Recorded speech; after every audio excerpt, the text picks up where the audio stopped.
Right, hi, welcome to lecture number 27, ME210 Fluid Mechanics.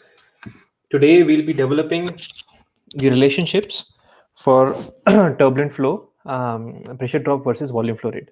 Okay, so we have reached a stage where we can now develop the relationship for smooth turbulent pipes between the delta P and volume flow rate, okay, for turbulent flows. So that will be the aim for today's lecture. Right, so let's do a quick recap of what we did in the last lecture. So in the last lecture, I talked to you about, towards the end, we discussed the three different um, layers inside the turbulent flow profiles. So if you have a pipe, then we said that we can split the boundary layer which forms in the pipe into three parts. So the first part was called the laminar or the wall layer, the laminar shear layer. The second one we called the overlap layer, and the outer one was called the outer layer. And the difference, the the parameter that was used to differentiate between the layers was the shear stress. So in the laminar shear layer, the total shear stress is primarily from the laminar contribution.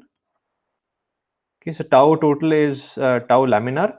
In the outer layer, our tau total is equal to tau turbulent. Can overlap, tau total is a sum of tau laminar and tau turbulent.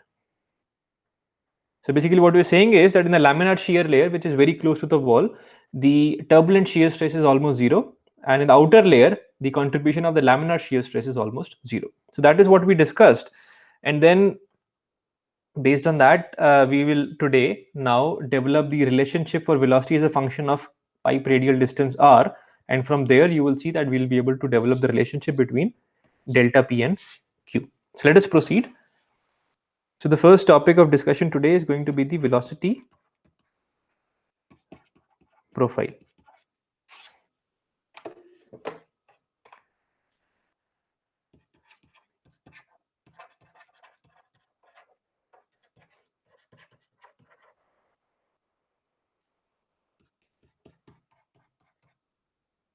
Okay, velocity profile in turbulent flow.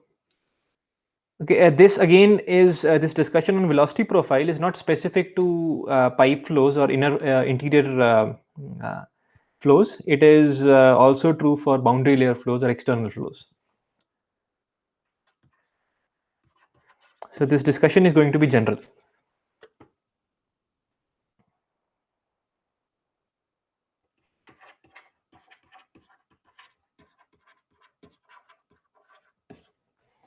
Right.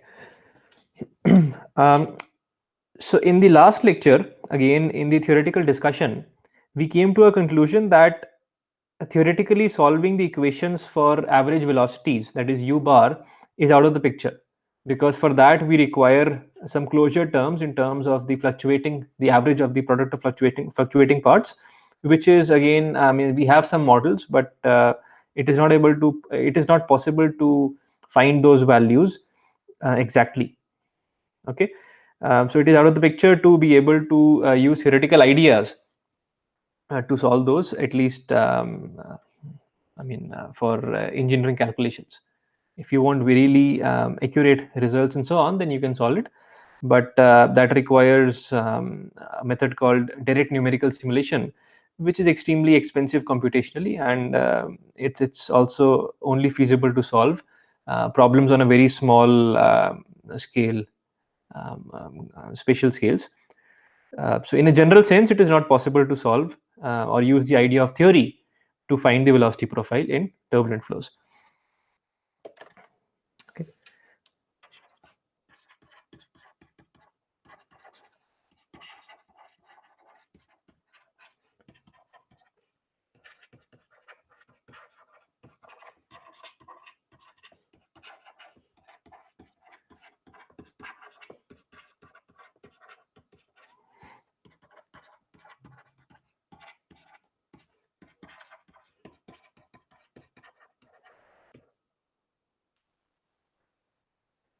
right?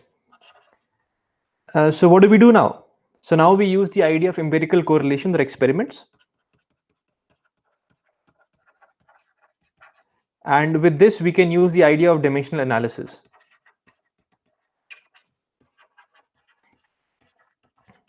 Okay, so this is what we'll be using, and this is what typically is used for engineering calculations for turbulent flow relationships between delta P and volume flow rate Q. What we'll do now is we will discuss the velocity profile behavior separately for these three layers. Okay, because the physics is very different in these three layers, so it makes sense to be able to discuss about the velocity profile separately for these three layers. And for convenience, what I'll do is I'll stop writing the u bar. Okay, so we'll write this as u. Okay, this is purely for convenience. Okay, I'll remove the bar because it becomes tedious to keep writing the bar. But whenever you see a correlation that has a u in it, and we're talking about turbulent situation, then you can assume that this is simply u bar, not u. Right. So let's start with the laminar shear layer.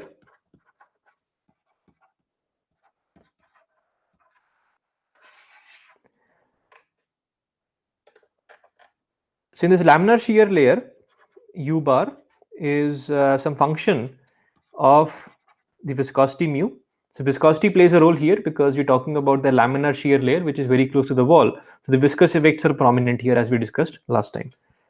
And then it also depends on the density of the fluid, the wall shear stress tau wall, and the distance from the wall.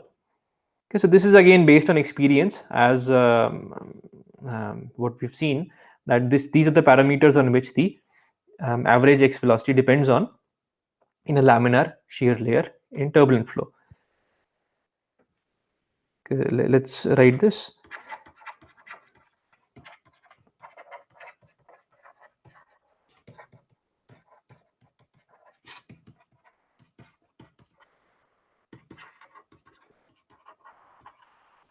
Right. So in this layer, the effect of molecular viscosity is important. Okay, so using dimensional analysis now, we can reduce the number of independent variables, or we can develop some pi parameters, and what we see is we get these sort of functional dependencies. So this we get a pi parameter, which is u upon square root tau wall by rho, and this is a function of one other parameter,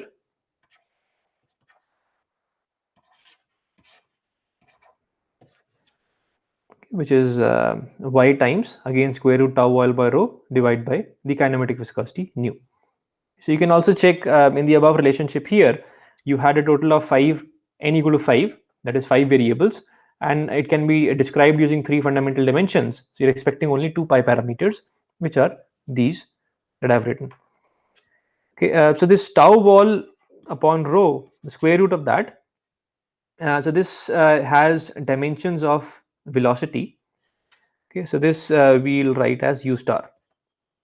Okay, but it is not a velocity. It has no relationship to any kind of velocity. It is simply having dimensions of a velocity. So we denote a u star, which is some sort of we call it the friction velocity.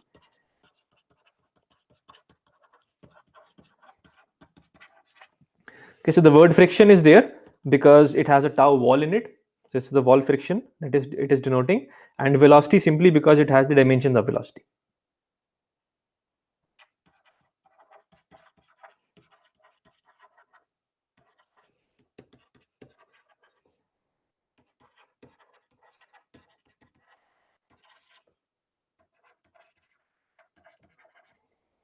Right, so this u star is what we'll be writing. So we can write u upon u star is a function of y u star upon nu, kinematic viscosity nu. And this y u star by nu we'll call as y plus.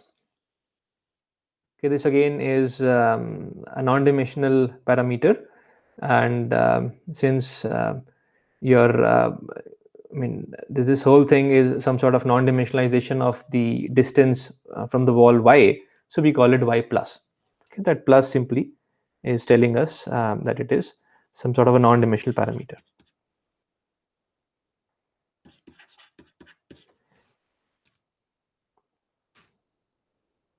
And this u by u star we call as u plus. Okay, this just for convenience of writing.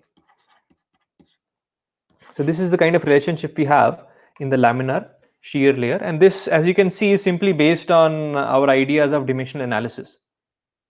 Okay, there is no theoretical idea here. We still haven't got the profile. We simply have shown that u plus is a function of y plus, where u plus is given by u star, and y plus is given as yu star by nu. And u star depends on wall shear stress and density.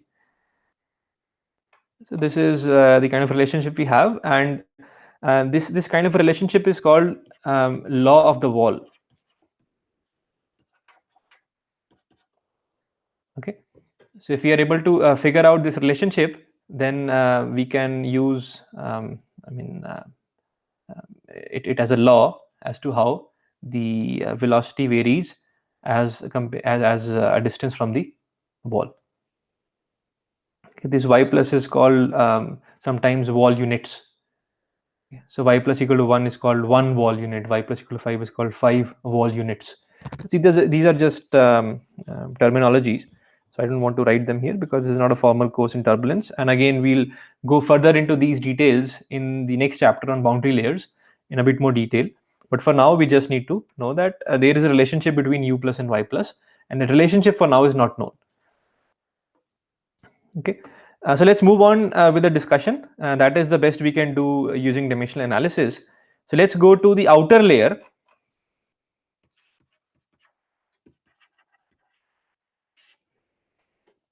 Okay, so in the outer layer, what we saw was that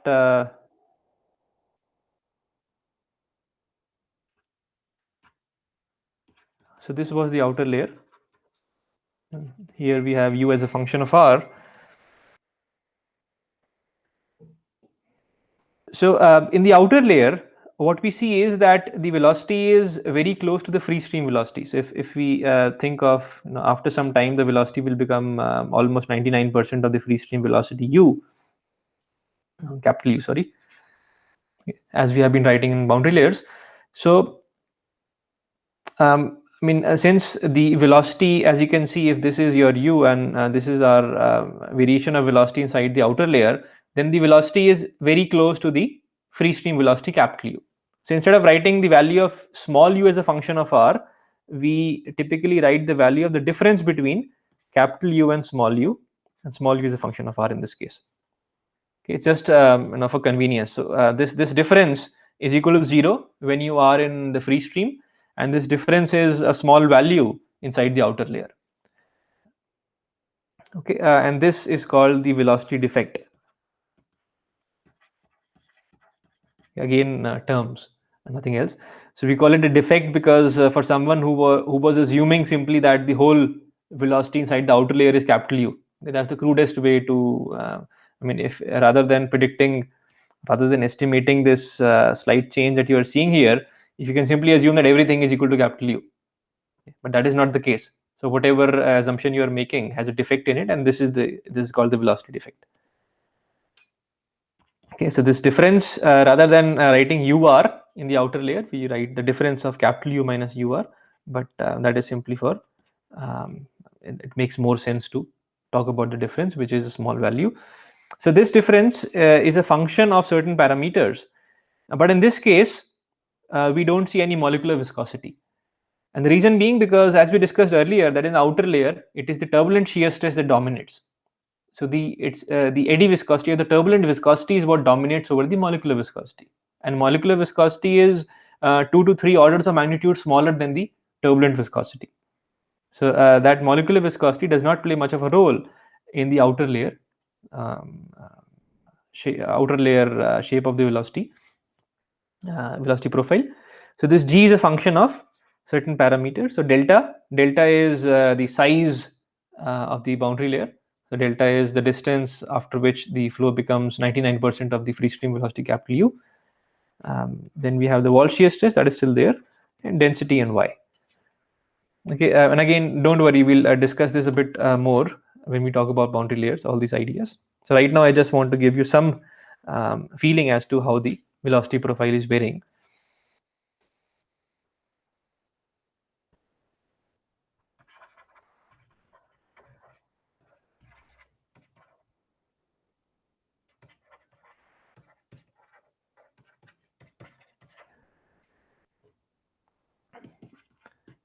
Okay, so no viscosity.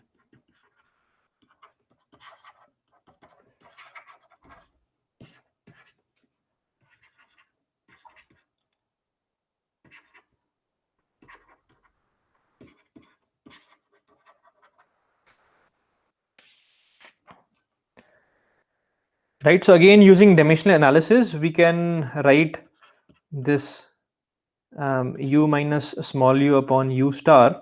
So u star is the same friction velocity, tau wall upon rho square root, and this is some function of y upon delta.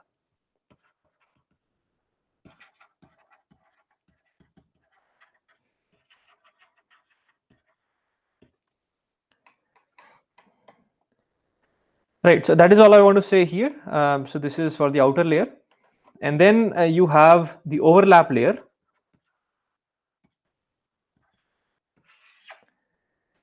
And in this overlap layer, we using the ideas of using these ideas that we've been talking about, there is not much we can say.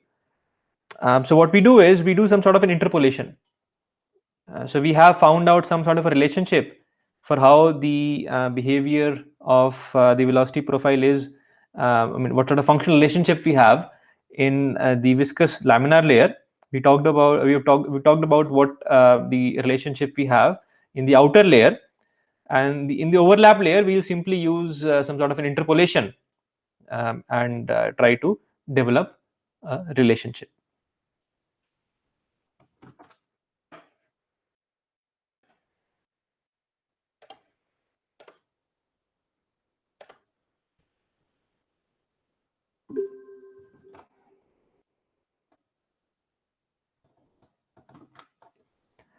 Right. So let's write the relationship first for the overlap layer.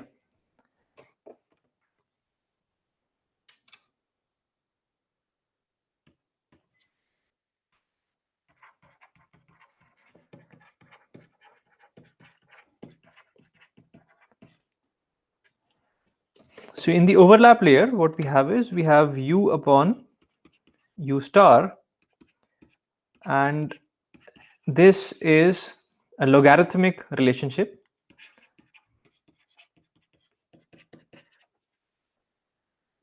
So this is 1 upon kappa. Kappa is some constant. So kappa and b are fitting constants, and u star is the friction velocity, that is tau wall upon rho square root. Okay. So this is called the log layer.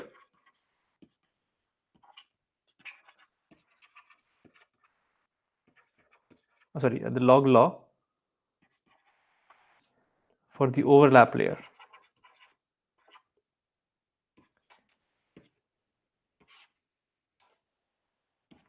Okay, the log law. So we have names. It's good to have names because we'll refer to that. So this is u plus, which was a function of y plus, and this was called law of the wall. Okay, we will simply call it the law of the wall for viscous shear layer. But law of the wall is good enough because it's near the wall that we're talking about, the closest one.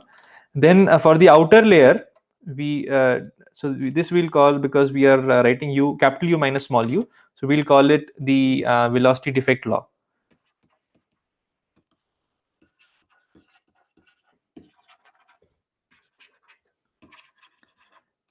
for outer layer. I'll just underline. So we have the velocity defect law, we have the law of the wall, and then the third one we are calling the log law. Right. So we have names for these laws now, and these are remember these are simply relationships between u plus and y plus, at least for the overlap and the law of the wall. For the outer layer, we are writing the defect as a function of y upon delta. So let's look at a graph which shows us the relationship between u plus and y plus based on experimental data. Okay, remember we said that in turbulence we have to fall on to the experiments. Theory does not help us too much. So let's look at this figure. So this is a figure taken from the textbook. So on the y-axis we have u plus, on the x-axis we have y plus. So in the inner layer, which is the viscous layer, so this is called the inner layer. This is where the law of the wall is applicable. So remember here on the x-axis we have a logarithmic scale, and on the y-axis we have a linear scale. Okay, don't get confused there. So in the inner layer where we had u plus was some function of y plus. So what we see is this relationship u plus equal to y plus, it works really well. Okay, so this dashed line is showing the u plus equal to y plus, but for the inner layer region we have simply represented that using this relationship. Okay, so this is in the inner layer. Let's remove this.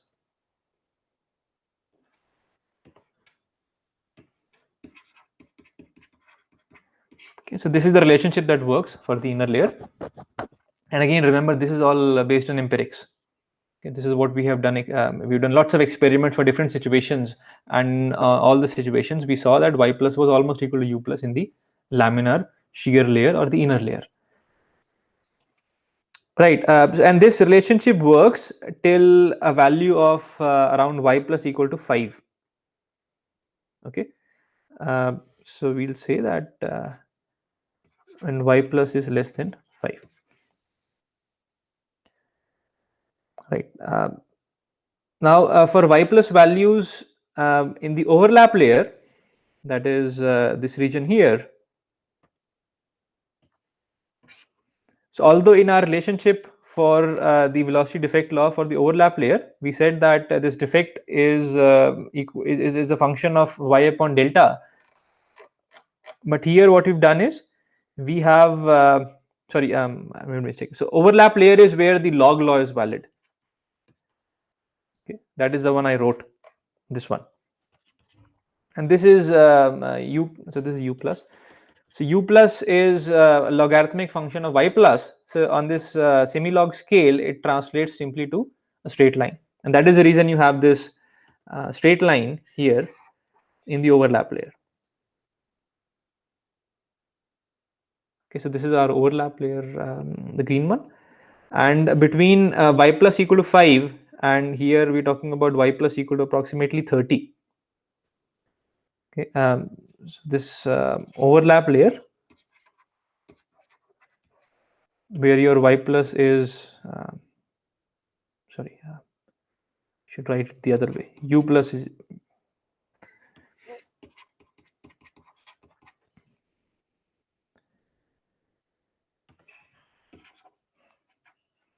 so u plus is equal to 1 upon kappa natural log of y plus b. Okay, so that's in our overlap layer, and this works for y plus greater than 30. Okay, so between y plus of value of 5 and 30, it's the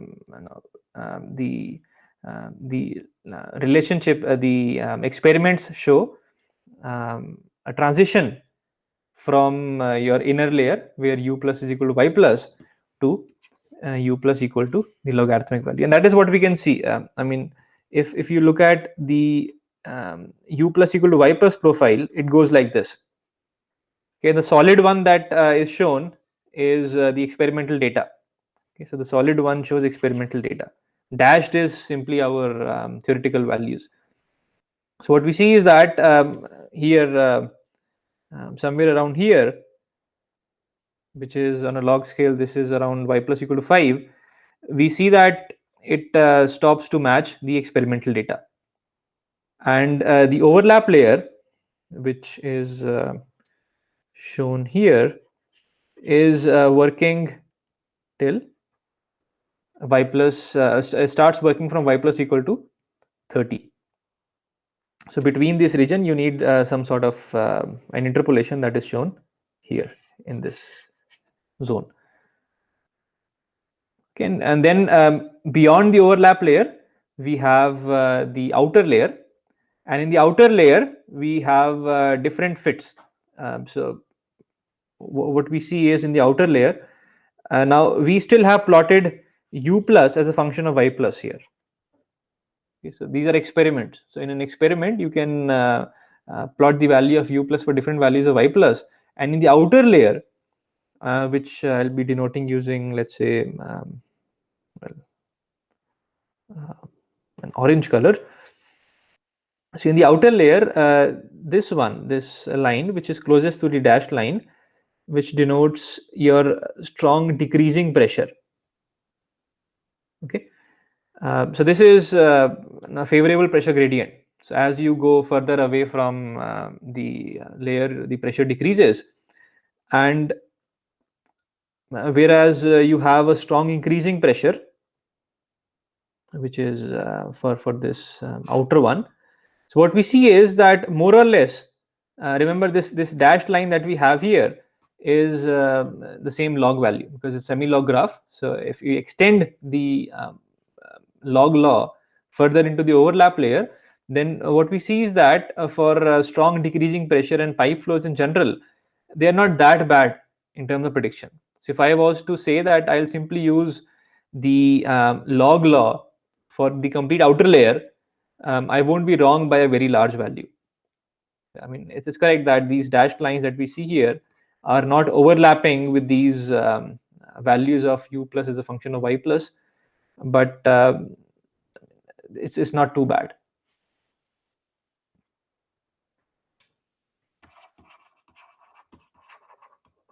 So we can say in the outer layer, log law may work for us.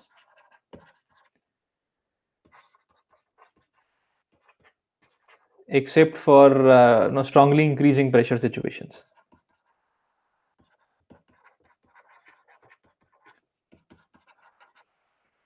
Okay, so this strongly increasing pressure is the increase in pressure in the streamline direction. Okay, this is not along the y plus direction. So if you have, let's say, for example, a diffuser. Okay, so this would be a diffuser. So the flow is happening from left to right in a diffuser. We know that the pressure will decrease as you go from left to right here.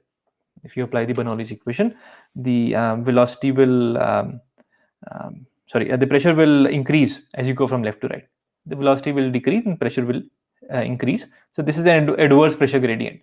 Whereas this kind of a situation is a nozzle kind of a situation is favorable pressure gradient because the pressure will increase as you go from left to right. Sorry, what am I saying? The pressure will decrease in a nozzle as you go from left to right. So flow is happening from high to low pressure, so that is good. But in this situation, it could be a problem, and we'll discuss that later about flow separation and all these ideas. But it's for these diffuser situations that your match will be the worst. If you were to use a log layer, even for the outer, if you were to use a log law, even for the outer layer. Okay. Well, I didn't tell you what kappa and b are. So kappa and b are just constants in this overlap layer. So kappa, the value of kappa, and again these are constants obtained from fitting parameters. So this is approximately 0.41, which works the best if you take lots of data and fit into the in the overlap layer. And b is found out to be approximately 5.0. So they may not be exact because it's based on statistical data, and these are the fitting parameters that work the best for us. Yeah.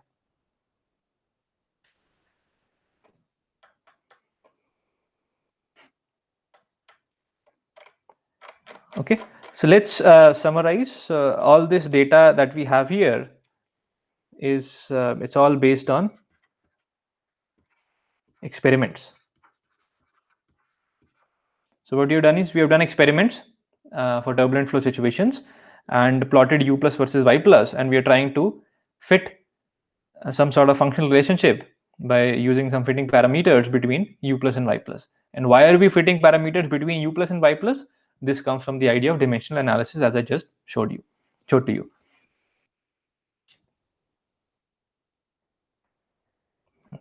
Okay, so for the inner and the overlap layer, u plus and y plus are related to each other. But for the outer layer, even though there is no functional relationship between u plus and y plus in terms of the ideas of dimensional analysis, but just for the sake of convenience, what we say is that let u plus and y plus be related using the log law even for the outer layer. So it won't be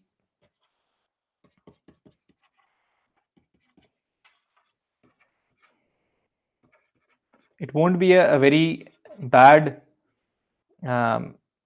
approximation if we use the log law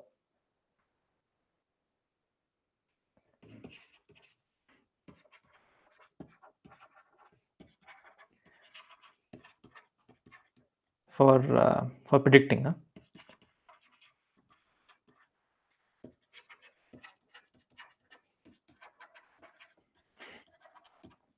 For predicting the outer layer velocity profile.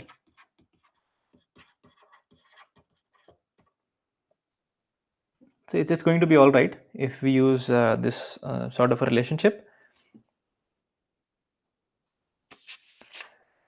And remember, the inner layer or the viscous shear layer is very small anyways. Okay, we're literally talking about y plus values varying between let's say 1 and 5. This is where the inner layer exists. It's extremely thin. You can see from here. I mean, u star and nu are just constants for a given situation. So we're talking about y plus values of till a value of 5 for the inner layer, and then till a value of around 1000, because this region is where you have the overlap. In fact, even further than that. So let's say around 4000, y plus equal to 4000 for the overlap layer, and beyond that you have the outer layer. Okay, so as compared to the y plus values we're talking about, inner layer is extremely thin. It's so thin that you can simply assume that the log law prevails everywhere, because the kind of error you will make in terms of the total amount of error in flow rate prediction will be extremely small, because this layer by itself is very thin, the inner layer. Okay, so I'll change my statement here. So it won't be a very bad approximation if we use the log law for predicting the complete velocity profile.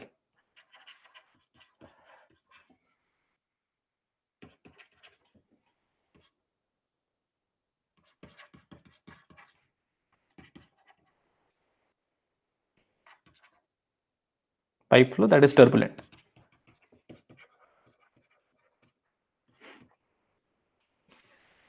Right. So what have we learned from this discussion till now? So what we have learned is that let us use the log law everywhere. That is what we've learned. Okay, based on empirical relationships, what we have developed is that we'll be using u plus is equal to 1 upon kappa, the natural log of y plus plus beta, b, sorry. Okay, where kappa is 0.41 and b is 5.0. Okay, u plus is given as u upon u star, and y plus is given as y times u star upon the kinematic viscosity nu. And this u star, also known as the friction velocity, is defined as the square root of tau wall upon rho. Okay, so if you just remember all this, then you're good enough. Okay, whatever discussion has resulted in this summary is simply telling us why we chose the log law to prevail throughout the pipe flow cross section for turbulent flows. Right. Okay. So let's solve a problem. Let's see if we can use this idea to solve a problem. So this is going to be example number 6.5. So here we have flow that's happening in a pipe which has a diameter of 14 centimeter.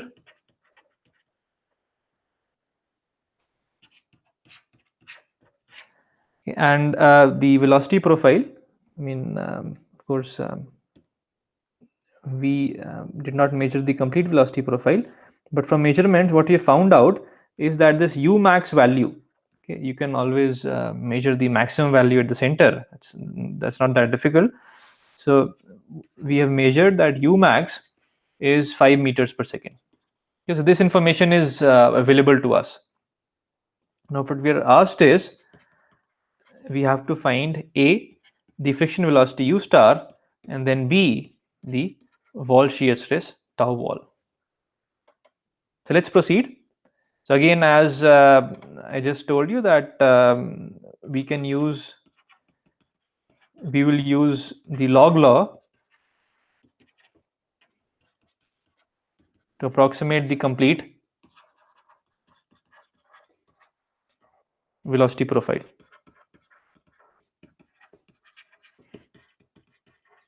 In the pipe. Okay, so we'll use U plus is equal to 1 upon kappa y plus log y plus the natural log. Okay, and since U max is given to us, so when U plus can be written as U upon U star, on the right hand side we have this as y U star upon nu. So I'm sorry, keep forgetting writing the log here, plus b. Now in this case we're talking about a pipe, right? So in pipe we are talking about the radial coordinate, which starts from the center and goes to a value of, let's say, capital R. So and this relationship is written starting y from the wall. Okay, so if I was to use small r equal to 0, that is the center of the pipe, the y value becomes equal to R. So I can write U max upon U star, and instead of y I'll get a capital R. Okay, so that's the distance from the wall. That gives us the center line. Okay, so in this relationship kappa and b, I just told you that you can use values of 0.41 and 5.0. The R value is given as 7 centimeters. The kinematic viscosity of the fluid is given. It's air at 20 degrees. I didn't write that. So air is flowing at 20 degrees centigrade. So you can find the value of the kinematic viscosity of air at 20 degrees centigrade, and then friction velocity is tau wall upon rho, but tau wall is not known. But what you have to find from here is the value of U star. Okay, so U max is given as 5 meters per second here. So the only unknown here is U star. Okay, but this is a nonlinear equation. So the easiest thing to do in this case is to use the idea of iteration. So what you can do is you can write U star is some function of U star. Okay, so this U star that you have on the left hand side, you can take it on the right hand side and then bring the whole expression on the right hand side to the denominator on the left hand side. So this is what you get. Okay, so if you go back to your first year analysis, then you can use the idea of the fixed point iteration method.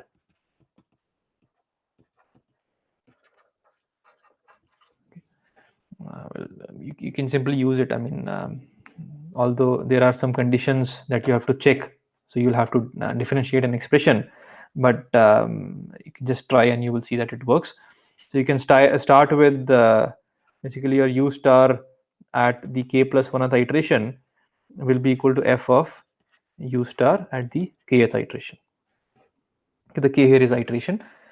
So you start with some guess value for U star, and then in a couple of iterations, you'll see that it will converge. So you keep running this till your U star k minus 1 value minus U star at k. So the change, the absolute change that you get between two iterations is less than some tolerance value. So this will be 10 to the minus 7. Okay, so when it becomes less than 10 to the minus 7, you stop the loop. So you can write a simple Python code for that. And when you solve it, you'll get your U star is 0.228 meters per second. Okay, so this solves part number A. Now part B was to find the tau wall. Now that's easy. I mean, U star is actually defined as tau wall upon rho square root.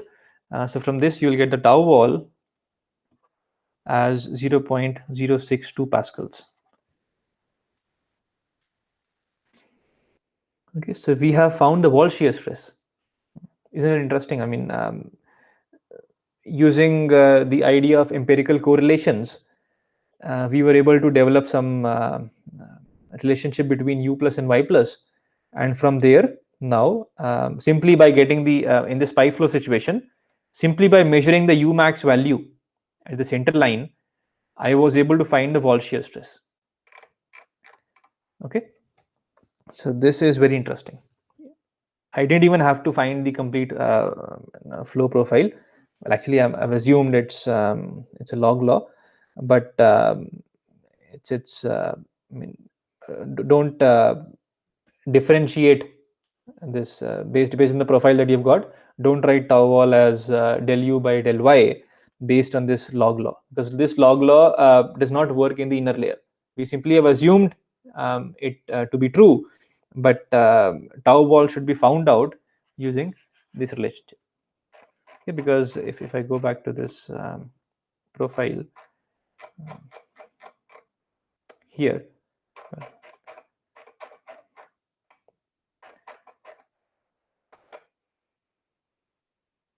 yeah, if I go to this figure, then overlap layer is this one.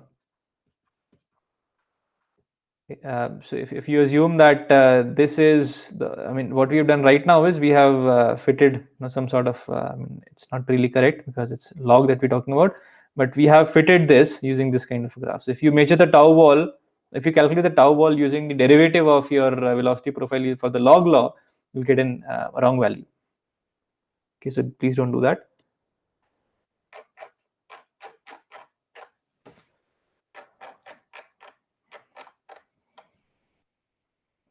So it's always good to estimate your U star, and then from U star you can calculate the tau wall.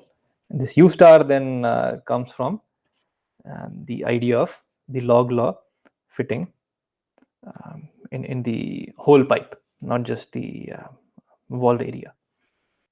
Okay. Okay. So using the value of the U max, which is the center line velocity, we were able to estimate the tau wall, and this estimation is quite decent.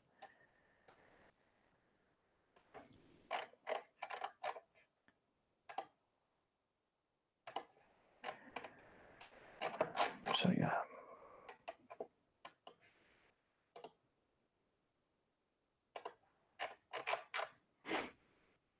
Right. So let's move on from here. And you can also check. I mean, you can calculate the Reynolds number now, because I didn't tell you the Reynolds number in this case. We just assume that the flow is turbulent.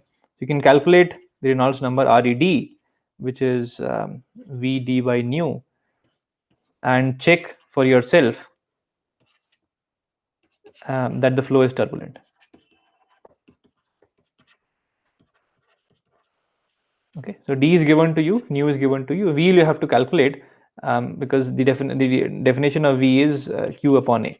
So if you assume that the whole flow profile can be fitted using a log law, then you can calculate the volume flow rate Q by integrating over the pipe cross section and divide by pi r square to get the value of Q. Okay, I won't do it here. It is just for you to check that the flow is indeed turbulent. Right. So this was part number 1 of today's discussion. So we'll call it let's call it part number A. So part number A was to develop some sort of an estimation for the velocity profile in turbulent flow. And the summary is that we can use the log law profile for estimating the velocity profile in the cross section throughout the pipe. It's not a very bad approximation. Right. So the next part, so we are now proceeding towards being able to, this idea was important because we want to use this in our next discussion to find the relationship between the friction losses and the volume flow rate in turbulent flow inside pipes. Okay. So this part 2. So part 2 we'll call the ideas of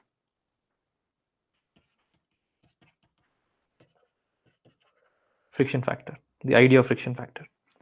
Okay, I'll tell you what friction factor is. We'll define it soon. But before that, before we actually start talking about friction factor, let's go back to lecture number 24. Okay, so a couple of lectures ago, when we were talking about when we developed the relationship between the friction losses and volume flow rate for laminar flows, we started the whole discussion by some energy balance inside a pipe.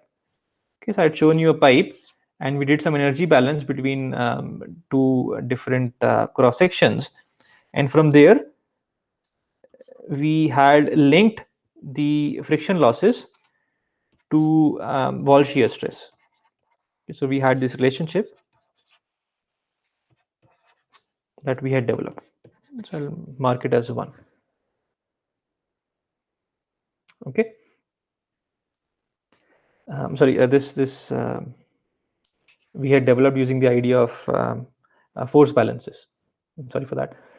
So we had developed the relationship between the friction losses and the wall shear stress. We had a nice discussion about it, and this friction loss, we said, is also, it can also be written as delta Z plus delta P by rho G.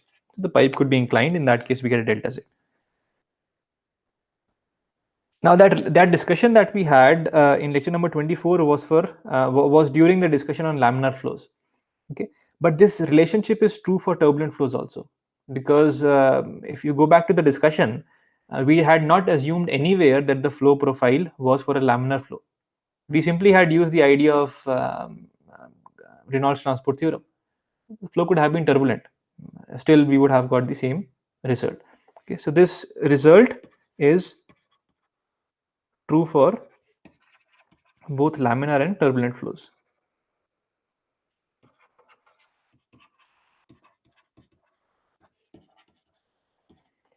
Okay, so this is a relationship that we will require today for our discussion.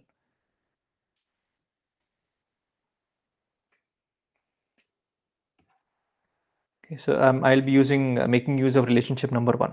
Okay, so remember this relationship between the HF, the friction loss, and wall shear stress holds for turbulent flows also. Okay, so just wanted to make that note.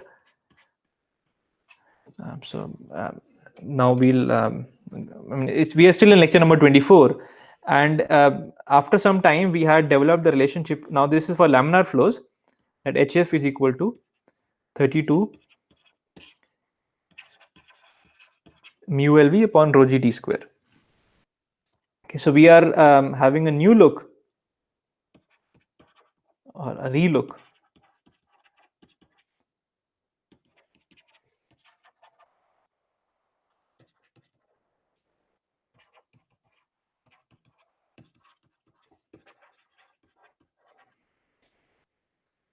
we are having a relook into the laminar flow friction loss relation.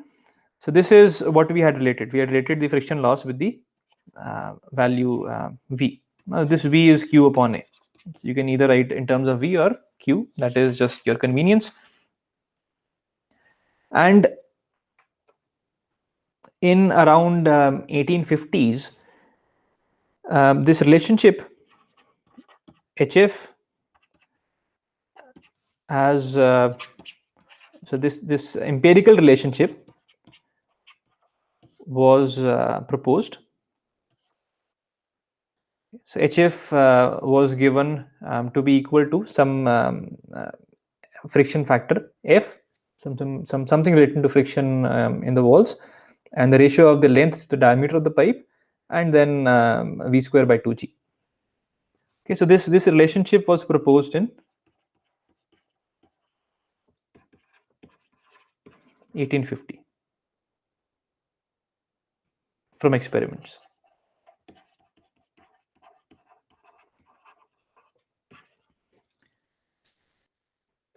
Okay,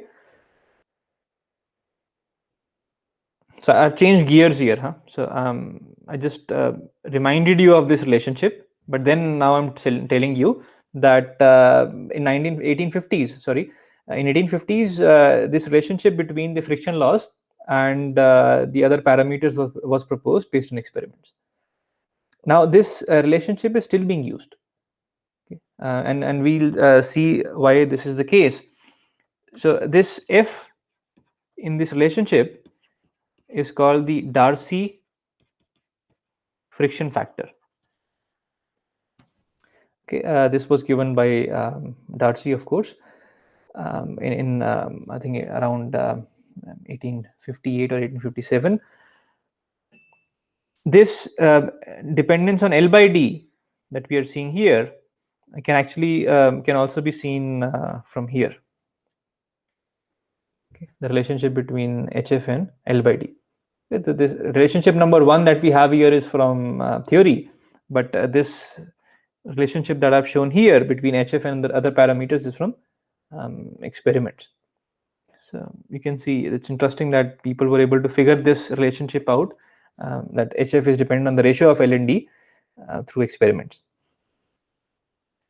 Okay, actually I have shown this relationship based on experiments that people have measured. So they have measured delta P, which is nothing but HF times rho g. Okay, so this is in some way the friction loss and the velocity V. So what was seen was that in the turbulent flow regime, the relationship was proportional to V square. Okay, so we're talking about linear relationship with V, and then it's around V to the power of 1.75, and then beyond that we see V square kind of relationship. Okay, and that is you can I mean, these kind of experiments were conducted long ago in 1850s, and based on that this kind of relationship was developed, that in turbulent flow or in any flow in general, HF is proportional to V square. Okay, and the interesting part is that we still keep using this relation. Now if you were to talk about laminar flows, the question would be, does this relationship work for laminar flows also, or is it only working for turbulent flows? So let's check, because for laminar flows the theoretical development has happened. So we are able to find out, we were able to find out the HF value exactly as a function of other parameters. Okay, that is purely based on theory. So let's see if our HF versus this relationship that we have here, if it works well for laminar also.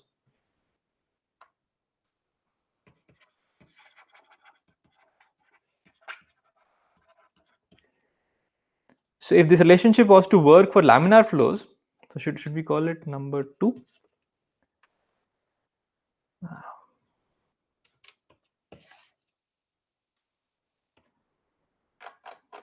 Let's start in the next page.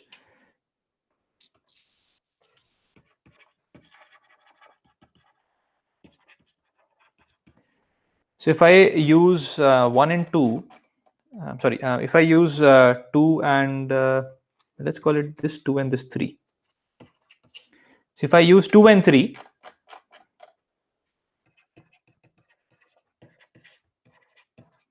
okay, so 2 is the relationship that we have got from theory, and 3 is that empirical relationship that was proposed in 1850s.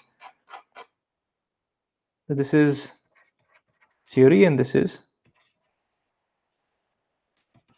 empirical.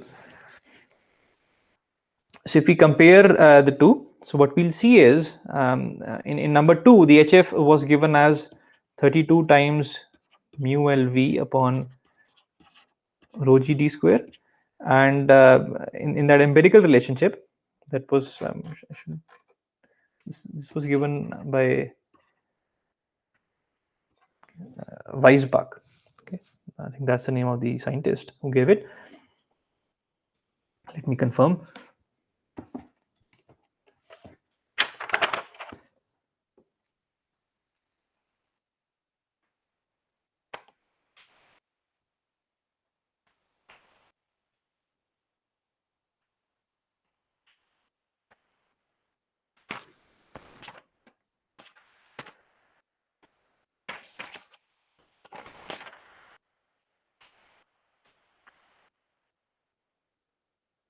Yeah, so this was given by Julius Weisbach, who was a German professor. So Weisbach gave this relationship. So let's call it the Weisbach relationship.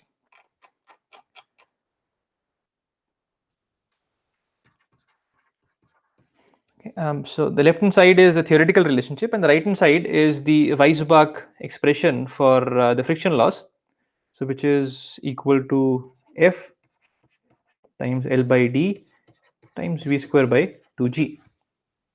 So let's see if we can simplify this. So this L gets cancelled with this L. One of the V's gets cancelled. Then one of the D's will get cancelled, and the G gets cancelled. So what we have is 32 times mu upon rho D is equal to F V by 2. So I can write the expression for F, because F is not known. F is, I've told you, it's some friction factor, Darcy friction factor, but we don't know the expression for that. So for this laminar case, what we see is this becomes 64 mu by rho V D.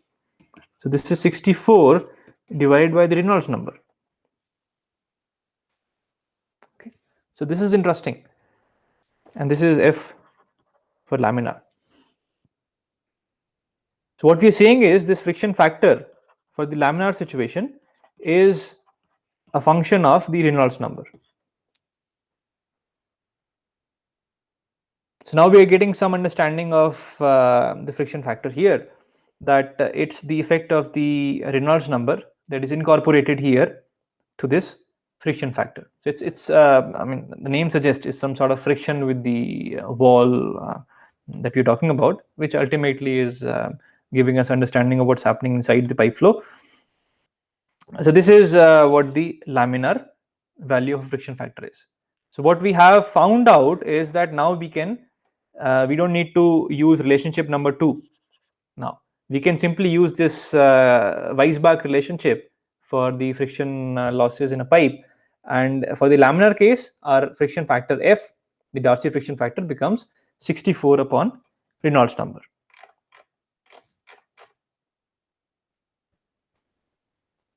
Okay.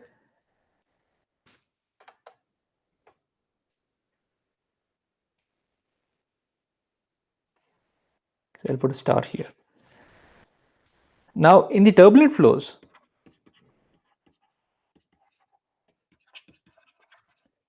what experimenters noticed and have been noticing for a very long time is that this friction factor F, for this expression, the Weisbach expression, to work, the friction factor F has to be some function of Reynolds number, and it is also a function of the roughness of the pipe.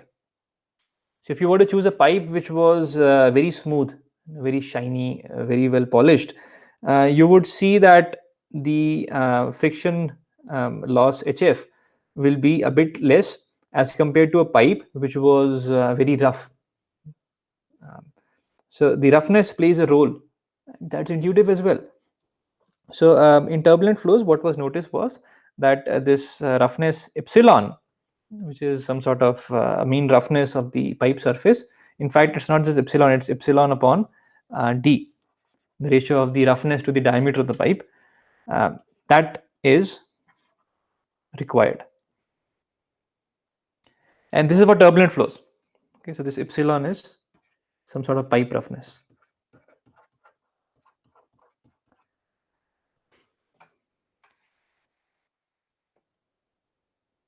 And this was noticed by Darcy.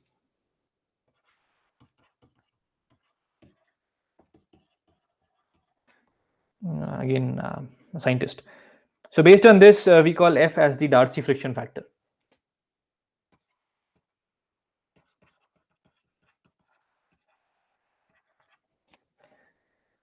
Okay. For laminar flows, your friction factor F does not depend on roughness, and that is also what we see from experiments. It's simply 64 upon Reynolds number.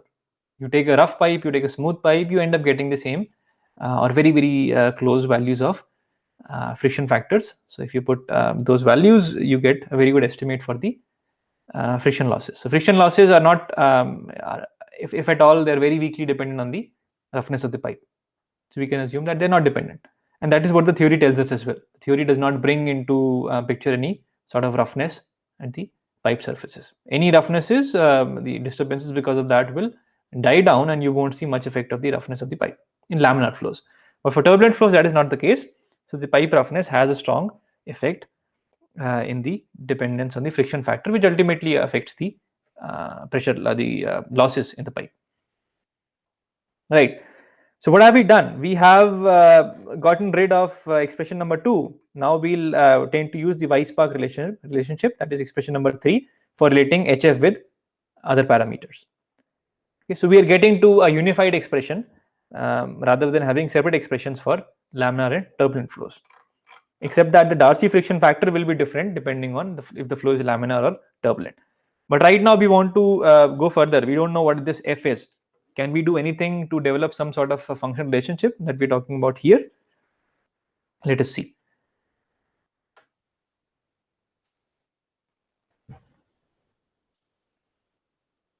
Okay, so this expression, the Weisbach expression that we have here, number 3, this we said that we have said that this works for all kinds of flows, so turbulent flows as well. And some time ago, well, not some time ago, expression number 1 that we have here helps us relate the friction factor with the wall shear stress. Let's compare 1 and 3 and then see if we can get something interesting.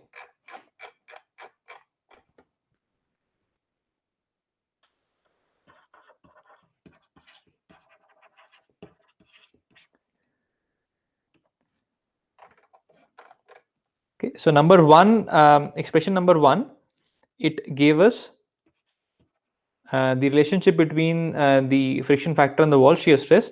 So this was 4 tau wall times L divided by rho GT. And expression number 3, which is the Weisbach relationship, says that the friction friction loss HF is the friction factor F times L by D times V square by 2G. So we can do some cancellation here. So L and D get cancelled, then G gets cancelled. So what we're left with is 4 tau wall upon rho is F V square upon 2. We can rearrange to get the expression for F as 8 tau wall upon rho V square. Okay, so this I'll call expression number 4. So what have we done here? So we have developed, I mean, we just accepted the use of the Weisbach relationship. We said that we can use the Weisbach relationship for all kinds of flows. Now, for all kinds of flows, we have also seen that F is now equal to 8 tau wall upon rho V square. So if I can estimate the value of the wall shear stress for turbulent flows, then my job is done, because I can put that estimation into finding F, and from the friction factor F, I can use the Weisbach relationship to calculate the value of the friction loss. Okay, so it's this relationship is quite important. So all we need now, we just need to estimate tau wall and V, and then calculate F. So from F, and then we can use F in the Weisbach relationship to get HF. Okay, so we are getting there. So this is this completes part number B. Okay, so part B of the lecture today was the idea of friction factor. So we have now developed the idea of friction factor in the Weisbach relationship, and from there we have found out that for laminar case, friction factor value of friction factor value of 64 upon RED can be used. This comes from theory, and for turbulent cases, we somehow have to figure out this relationship now, because I mean, even the laminar came from this only, but in the laminar case we knew the velocity profile to be parabolic. For turbulent, if we put some estimate of the velocity profile to find out tau wall and v square and the value of v, the area average velocity, then we have found out the friction factor, and then that solves the problem. So part number C now of today's lecture is going to be on estimation of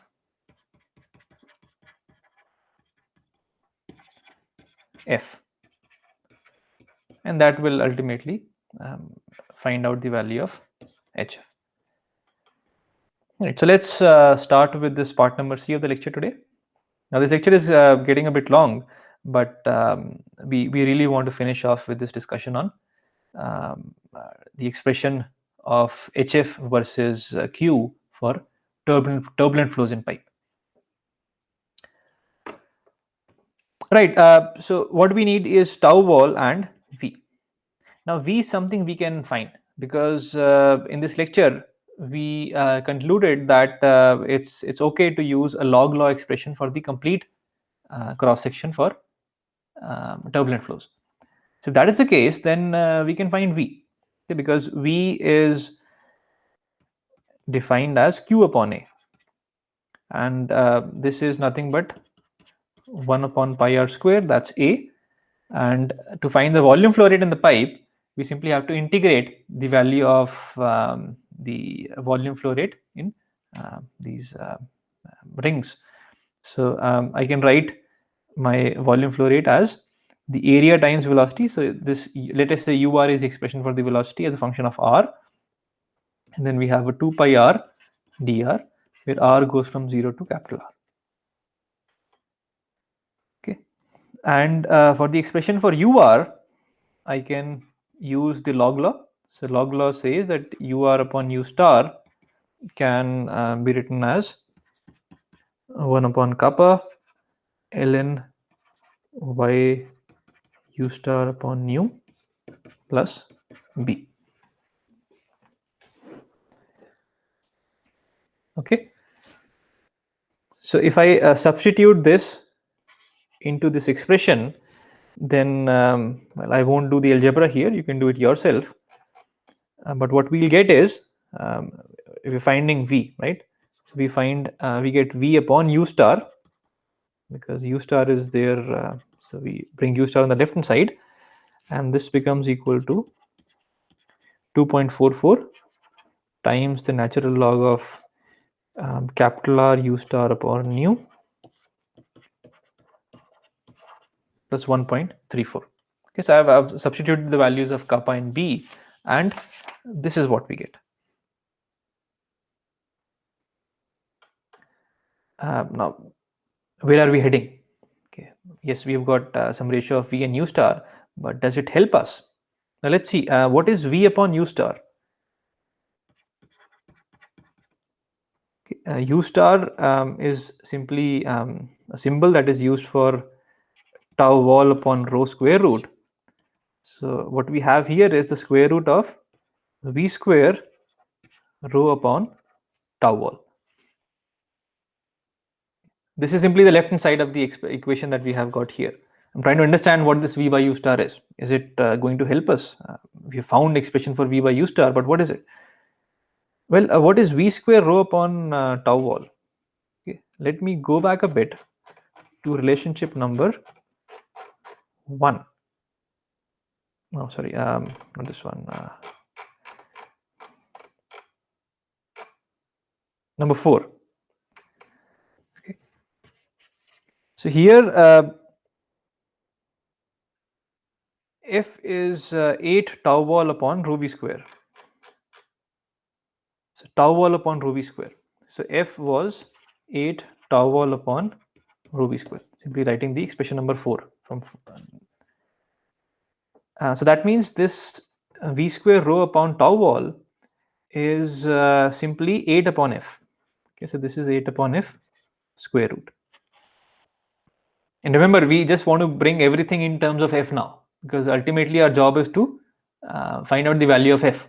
If we can get the value of f, we can substitute that into the Weisbach equation and get the friction losses. Right. So this v by u star is root 8 by f. But we still, in this equation, we still have this r u star upon u in the log. Let's expand that as well.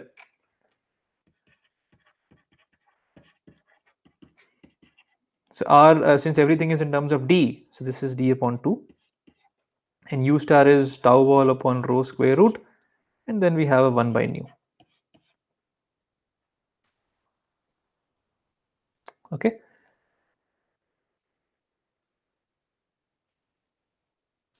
In fact, I don't even need to write this. I can simply keep it u star. And then what I do is I multiply and divide by v. So we'll see what we're getting to. So we have a d, a v, and then we have a nu. And then there's a u star upon v, and then there's a 2 here. So what is this? So this is 2 times the Reynolds number, and the u star upon v, we just calculated that as it's the reciprocal of the other relationship. So that's f upon 8 square root.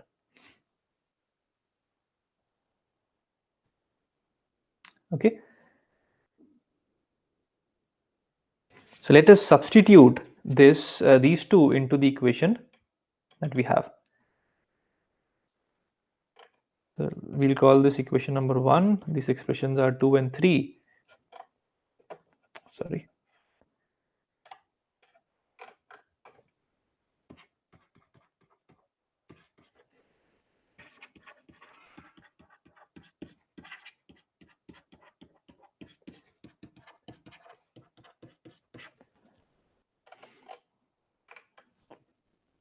On the left hand side, we had a v by u star. So this becomes square root 8 upon f. And this is equal to 2.44.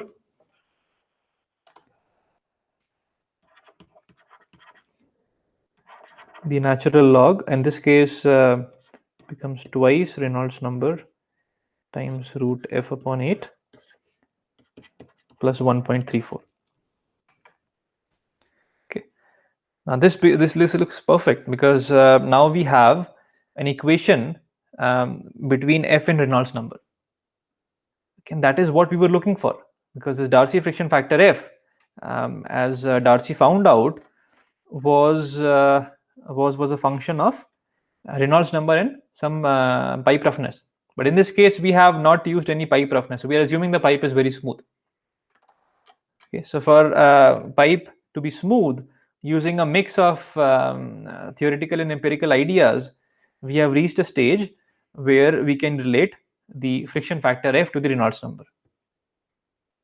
Okay, so this is amazing. And if I further simplify this equation, because we still have this 2 and 8 square root 8. So if we simplify that, then we get a relationship. So 1 by root f. So the factor becomes 1.99 after simplification.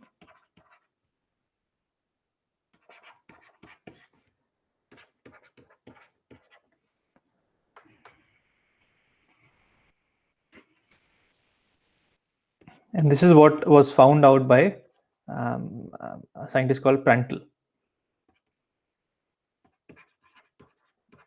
We're talking about 1935. You don't need to remember these things, but it's worth knowing, because in the next chapter we'll be talking a lot about Prandtl because of his contributions to the boundary layer theory. And again, these ideas are also coming from there only. So this friction factor relationship with the Reynolds number is now established for turbulent flows. Okay? And this is amazing.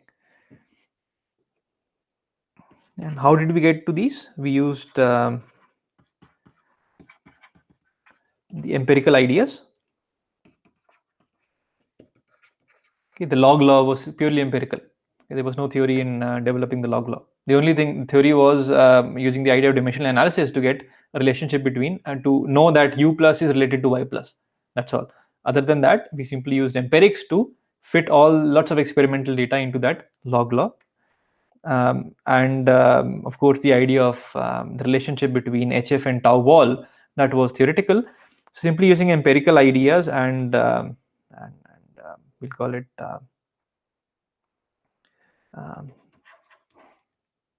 integral relationships.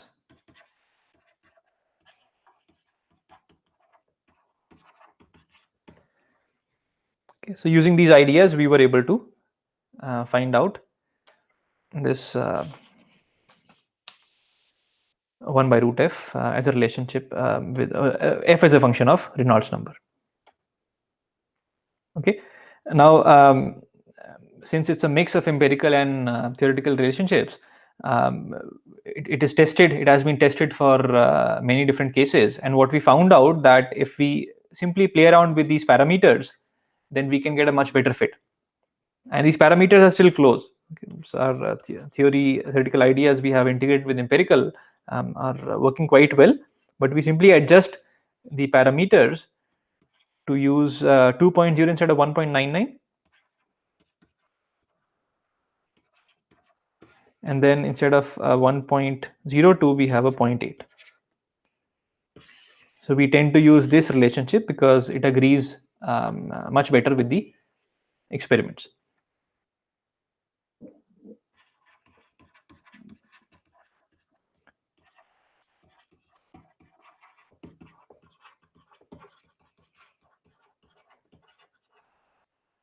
Okay, and this is for smooth pipes.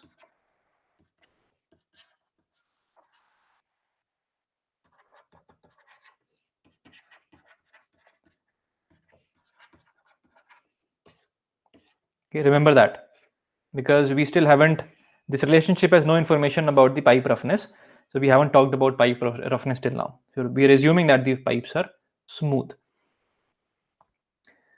Okay, so from here, let's see if we can understand. So we have developed a relationship now. Okay, so we have written HF as using the Weisbach relationship,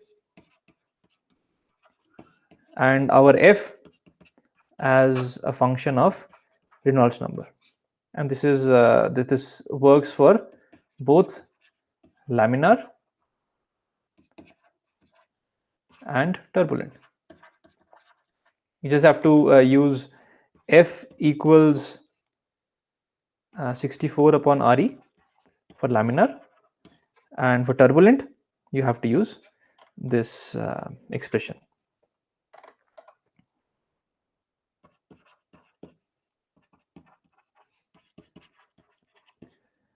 That's it. So job done, right?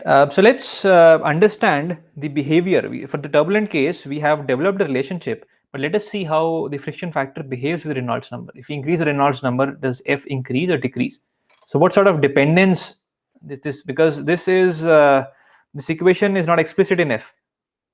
This is F as a function of F. So you have to solve it using iterative techniques to get the value of F. So let's see if we solve it, what sort of relationship do we see?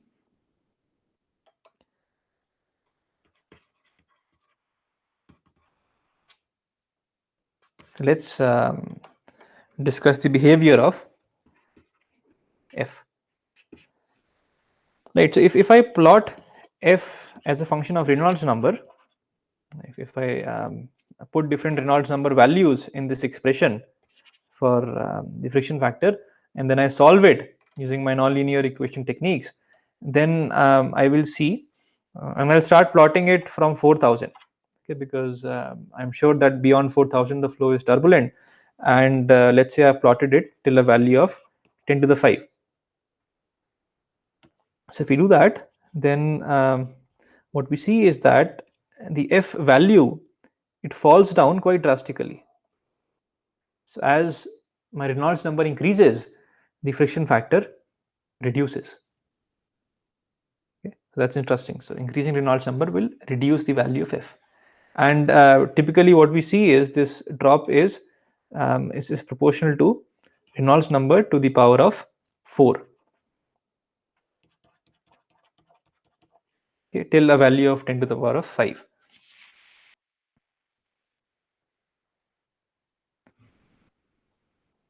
Okay, and beyond 10 to the power of 5, this relationship is cannot be fitted with this 1 by r e to the power 4 expression. But this is what we see. So this range, we call it the low Reynolds number, or low turbulence value, low turbulence scale, and beyond this we call it high turbulence scale. But this is what we see. So this we should mention that this is based on curve fitting. Simply curve fitting is what has been used to plot this F, because F versus RE strictly is this kind of relationship that we have just shown here. But you can do a curve fitting for this range of Reynolds number, and you get this 1 by RE to the power 4 kind of drop. Okay, so that is the case. So we can actually write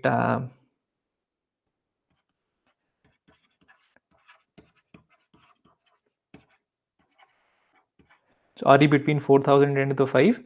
We can write our friction factor to be approximately as 0.316. So that's the constant times RE to the power of minus 1 upon 4.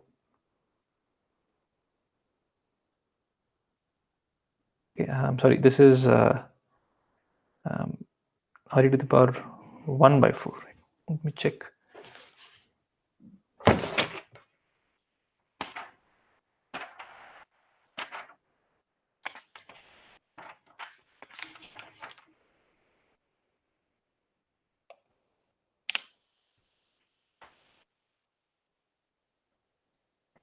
Yeah, it's to the power of minus 1 by 4. Okay, sorry, I made a mistake here. So this has to be 1 by 4.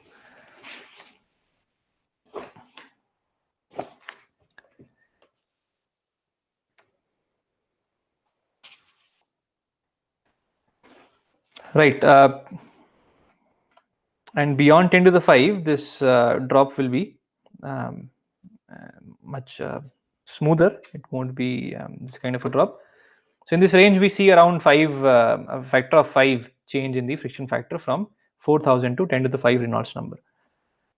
Okay, so if I was to, because we have been looking for HF, which we want to express as F times L by D times V square by 2G. So if this, for this range of for this F that we have just calculated, if I substitute that, well, not calculated, estimated using curve fitting, so what we see is HF, which is nothing but delta P by rho G, is 0.316 times mu upon rho B D to the power of 1 by 4. So we simply substitute that, and finally what this gives us, again remember this is this works for this range. If you want to go beyond this range, then you again have to go to the same expression. Actually, you can always work with the availability of computers now. We can solve this equation that we have here. Okay, so stay with this equation. This approximation, you don't really need to use it. It's worth telling because this is what was given by Blasius, okay, who was a student of Prandtl. So this expression was given by Blasius. A couple of years ago, couple of years late after Prandtl gave the expression for this 1 by root f kind of the expression. So this delta p now can be written as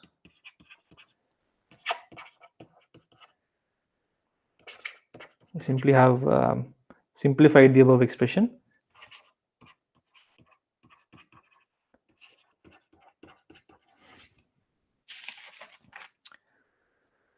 Okay, so what we make out from here as a summary is that if I see delta p versus let's say mu, so what I'm seeing is delta p is not a very strong function of mu here, and that is acceptable because that is understandable because we're talking about turbulent flow and mu is the molecular viscosity. So delta p should not be a very strong function of molecular viscosity here because of the turbulent mixing that is happening in the flow. And if I look at delta p versus d, there's a very strong relationship here. So what we're saying is that what we are seeing is that if I, for instance, if I double the value of, if I double the value of d, then my delta p drops by 27 times. Okay, so increasing d because there's a minus 4.75. So increasing d decreases my pressure drop. So doubling d results in 27 times reduction in the delta p. And delta p is nothing but the pumping power related to the pumping power. So what that means is if you were to reduce the pumping power, you simply have to double the, you simply have to increase the diameter of the pipe. If that is feasible, then that's a very good idea.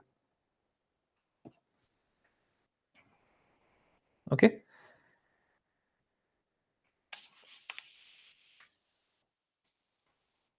Right. So I think you now understand the behavior of the pressure drop in the turbulent flow regime. Just one last discussion before we close off today's lecture. So let's see what is, let's see how flat the turbulent flow profile is as compared to the laminar flow. Laminar flow was parabolic, as we saw. But for the turbulent flow, using the log law expression we had, what we saw was that u upon u star, that is u plus, was 1 upon kappa times ln of r minus r. Remember this was y, and y was written from the wall. So if you were to convert that to the radial coordinate, this has to be capital R minus r. So that's capital R minus r is equal to 0 at the wall. And if I write this for the value of u max, okay, so u max is at the center, that is at small r equal to 0. So this becomes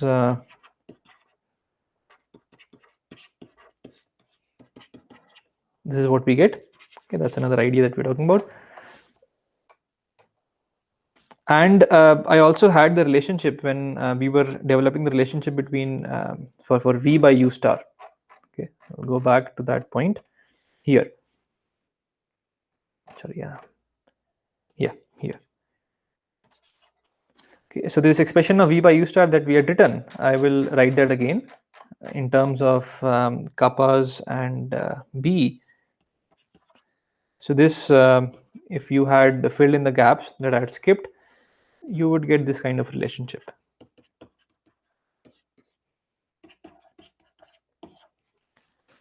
Okay, so using this and this,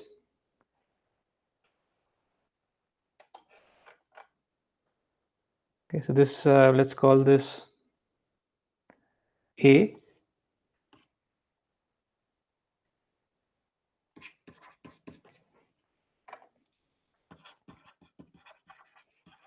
So using A and B, what we can see is this V upon U max will approximately be equal to 1 plus 1.3 root f to the power of minus 1. Okay. So what are we plotting? We're plotting V upon U max. Okay, so if I draw the pipe again and try to show it to you as to what we're trying to plot here. So for a laminar flow, this the flow profile was parabolic, so it looked like this. And for the turbulent flow situation, we have a flat profile, so it's much steeper here, but then it gets flat. I'm not drawn it very well, but this is how what it looks like. So this is turbulent, and this is the blue one is laminar. Okay, so V upon U max. So V, remember, is the average profile.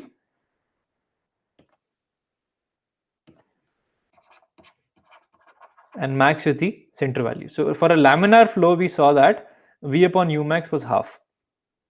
U max came out to be twice as the average uniform velocity approximation. Okay, but if you talk about turbulent case, then you can see that U max is much less. So for the same kind of for the same flow rate, the flow profile gets much flatter. So you can see that the Umax decreases. So this ratio of V upon Umax will be higher than half for turbulent flows. And we're trying to see if that is indeed the case. So for this V upon Umax expression in terms of F, now F, the relationship between F versus RE is also available. So that Prandtl's relationship that I had written here, this one. Okay, so if I use this relationship, so what ultimately we'll get is we'll get the relationship between V upon U max versus the Reynolds number. Okay, I want to see what sort of flatness I have in the profile as I increase my Reynolds number. Now my intuition says that if my flow is has got a low Reynolds number, then my flow will be less flat. And as I increase my Reynolds number, my flow, the turbulence will increase and the flatness will increase. And that is indeed what we see. So we see that as you increase the Reynolds number, the value of V upon U max will increase. So for instance, at a Reynolds number of 4000, you get a value which is equal to 0.794, and for a Reynolds number value of 10 to the power of 8, you see a value which is 0.909. Okay. So for a value of 10 to the power 8 Reynolds number, you have almost 0.9, which is the ratio of V upon U max. The velocity is so flat, it's almost close to 1. It's like a uniform flow profile. Okay, so it's extremely flat for high Reynolds number. Okay, so this agrees with our intuition.